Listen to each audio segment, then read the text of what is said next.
दोस्तों, आज हम जिस मूवी के बारे में बात करने वाले हैं उसका नाम है फोबिया। ये 2016 में रिलीज हुआ और ये एक इंडियन साइकोलॉजिकल थ्रिलर मूवी है।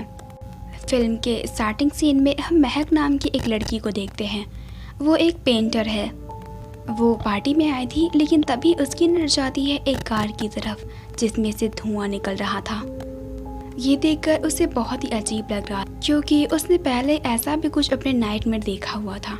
वो बहुत डर जाती है तो वो अपने घर के लिए निकल जाती है, लेकिन वो जाते जाते टैक्सी में सो जाती है, जिसका फ़ायदा उठाता है टैक्सी ड्राइवर। वो उसे मोलेस्ट करता है और जब उसकी आँख खुलती है तब उसके फ्रेंड्स उसे हॉस्पिटल ले जा रहे थे। इस हादसे के बाद ही महक एग्रोफोबिया की शिकार हो गई। एग्रोफोबिया एक ऐसी बीमारी है जिसमें लोग बाहर निकलने से डरते हैं और सेम यही कॉन्सेप्ट आपको वुमन एट द विंडो पर देखने को मिल जाएगी। और जिन लोगों को वो नहीं जानते उससे दूर रहना पसंद करते हैं। अब महक की हालत भी कुछ ऐसी ही हो गई है। वो अपने घर में खुद को सेफ फील करती है। वो ना ही बाहर जाती है, ना किसी से मिलती है। इवन उसने पेंटिंग करना भी बंद कर दिया है। उसके परिवार में है उसकी बहन अनुषा, लेकिन उसके ऊपर भी कुछ जिम्मेदारी है, जैसे उसकी जॉब और उसके बच्चे। अब वो बहुत कोशिश कर रही है, लेकिन अब वो थक चुकी है। वो ये सब और नहीं कर सकती। महक का एक फ्रेंड है जिसका नाम है शान। वो भी चाहता है कि वो जल्दी ठीक हो जाए। ये दोनों डिसाइड करते हैं कि ये लोग अभी महक को और यहाँ नहीं रखेंगे। इसे खुद जोर देना होगा, वरना ये कभी ठीक नहीं हो सकती। तो ये लोग डिसाइड करते हैं कि महक को ये लोग किसी और फ्लैट में शिफ्ट करेंगे। तो अगले दिन ही ये महक को उस फ्लैट में लेकर जाते हैं। ये फ्लैट उसके दोस्त की है। यहाँ पर पहले एक जिया नाम की लड़की रहती थी, लेकिन अभी वो यहाँ से गायब है। उसने इस कमरे का रेंट भी नहीं दिया है। तो फिलहाल महक अभी यहाँ पर रह सकती है। वो यहाँ पर अकेली रहेगी तो खुद को इन सब में बाहर निकलने से मदद कर सकती है। ये घर थोड़ा गंदा था तो महक इस घर को साफ करने लगती है और वहाँ से क्लोसेट में उसे जिया के कुछ कपड़े, फोटोज़ और डायरीज मिलते हैं। महक इस डायरी को लेकर बहुत ज़्यादा ऑब्सेस्ड हो जाती है, तो वो इस डायरी को लगातार पढ़ती रहती है। उसे जिया अपनी लाइफ से बिल्कुल भी खुश नहीं थी। उसका बॉयफ्रेंड उस पर हाथ उठाता था। वो एक एयर हॉस्टेस थी।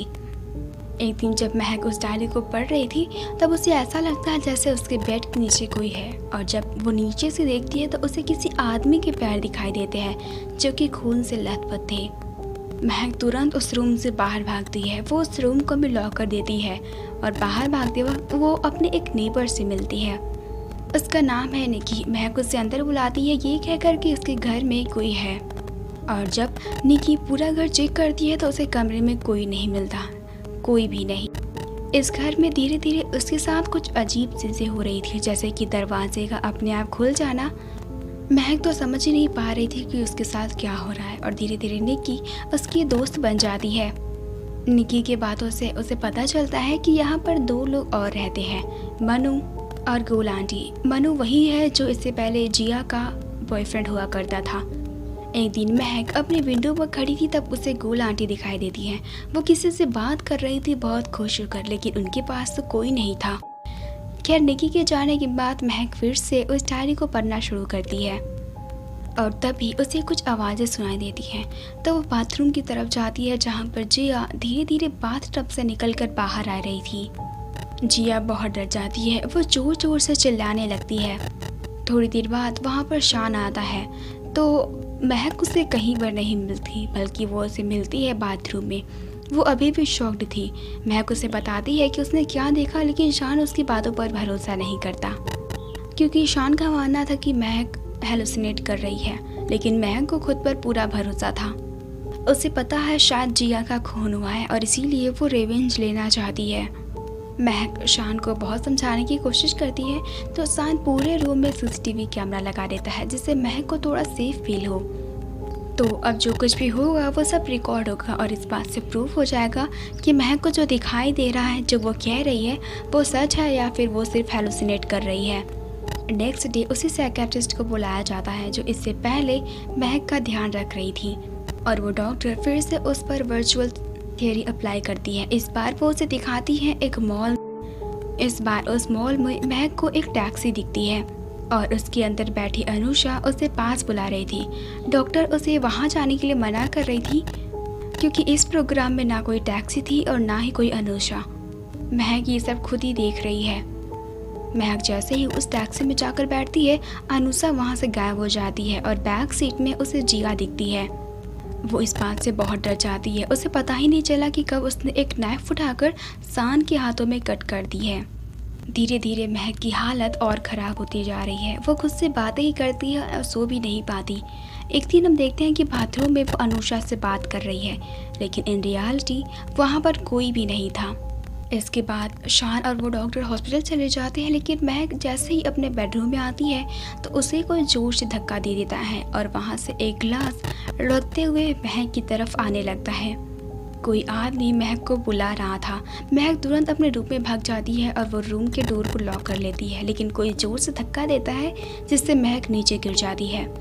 महक इन सबसे बहुत डर जाती है। वो शान को बताने की ज़रूर मनु ने जिया का खून किया है और उसे अपने कमरे में ही दफना दिया और इसीलिए वो अपने घर को फिर से रेनोवेट कर रहा है।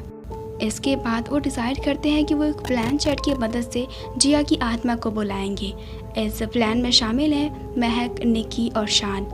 जैसे ही वो लोग उस प्लान चैट से उसकी आत्मा को बुलाने की कोशिश करते हैं, हम देखते हैं वो दरवाज़ा अपने आप ही खुल जाता है और वहाँ पर कोई खड़ा था। ये जिया थी, लेकिन ये जिंदा है। वो इन तीनों को अपने कमरे में देखकर हैरान हो जाती है। उसका कहना था कि मैं यहाँ पर नहीं हूँ, इसका मतलब ये नहीं कि तुम लोग मेरे कमरे में घुस जाओगे। उसे जिंदा देखकर महक बिल्कुल शॉक्ड हो जाती है। अगर ये जिंदा है तो उसने उस दिन जिसे देखा था वो कौन थी? महक को पूरा भरोसा था कि उसने जो भी देखा वो सच था, वो हेलुसिनेट नहीं कर रही है। वो ये सब शान को लेकिन शान उससे इंटीमेट होने की कोशिश करता है, लेकिन महक उसे रोक लेती है। वो उसे कहती है कि तुम में और उस टैक्सी ड्राइवर में कोई अंतर नहीं है, उसने ही मुझे बिल्कुल ऐसे ही देखा था। जिसके बाद वो निकी को फ़ोन करने लगती है, लेकिन शान उसे फ़ोन करने से मना कर देता है और उसे धक्का दे देता है। और तभी महक को याद आता है कि ये सब चीज़ें उसने पहले भी देखी हैं, यानी कि ये फ़ोन का टूटना, ग्लास और ये सब कुछ। मतलब इतने दिनों से वो जो देख रही है वो कोई और नहीं बल्कि वो खुद महक ही है और वो उसका फ्यूचर है। यानी कि इससे पहले भी उसने जो कुछ भी देखा है वो अब सच होने वाला है। यानी कि शान उसे अब उस ब्लेड कटर से मारने वाला है, तो वो तुरंत उस घर से बाहर भाग जाती है। वो दरवाज़ा लॉक करने की कोशिश करती है, लेकिन वो नहीं कर। वो बाथरूम में भागती है और शान से पहले वो ब्लेड कटर उठा लेती है। शान महक को रोकने की कोशिश करता है क्योंकि वो डेंजरस है और खुद उसे भी चोट लग सकती है, लेकिन महक उस पर अटैक कर देती है और इसी बीच महक की एक उंगली कट जाती है। शान तुरंत जाता है एम्बुलेंस को बुलाने, लेकिन उसी वक्त दरवाजे पर नॉक करती है निकी और महक वो बाथरूम से स्क्रॉल करते हुए बाहर की तरफ आने लगती है। निकी जब उसे ऐसा देखती है तो उसे लगता है कि शान ने यह सब कुछ किया है, लेकिन खुद को बचाने के चक्कर में इस बार शान उसे धक्का दे देता है, जिससे वो बेहोश हो जाती है और महक तुरंत भागकर बेड के नीचे छुप जाती है। और जब शान उसे ढूंढने के लिए आता है तो ये वही सीन था जो इससे पहले महक ने देखा था कि कोई आदमी आ रहा है और उसके पैरों में खून लगा हुआ है। महक शान को उसी रूम में लॉक करके बाहर भाग जाती है, लेकिन शान अंदर से ये कहता है कि तुम प्लीज़ एम्बुलेंस को बुलाओ और हॉस्पिटल चली जाओ। महक किसी तरह ग्राउंड फ्लोर पर पहुंच जाती है और वहाँ पर बहुत लोग थे। वो सभी महक को इस हालत में देखकर उसकी मदद करते हैं और ये सीन महक ने पहले भी देखा है। उसने एक पेंटिंग भी बनाई थी। असल में महक एक अनोखी लड़की, उसके साथ जो भी होने वाला होता है वो उसे फ्यूचर में देख पाती है। उस दिन पार्टी के वक्त उसने देखा एक टैक्सी से स्मोक बाहर निकलते हुए, और उस दिन जिस दिन उसे मोलेस्ट किया जा रहा था उस वक्त महक ने उस पर पेपर स्प्रे कर दिया था और वो धुआं वहीं से आ रहा था। यानी कि उसे पहले से ही इशारा मिल रहा था कि उसके साथ क्या होने वाला है, लेकिन वो कभी समझ ही नहीं पाई। तो शायद अब जब उसे सब कुछ पता चल गया है तो वो उस बीमारी से लड़ने की कोशिश करे। और इसी के साथ ये मूवी यहीं पर ख़त्म हो जाती है। दोस्तों, अगर आपको मेरी ये वीडियो पसंद आई हो तो मेरे चैनल को सब्सक्राइब करके बेल आइकन को दबाएं ऐसी और भी वीडियोस देखने के लिए।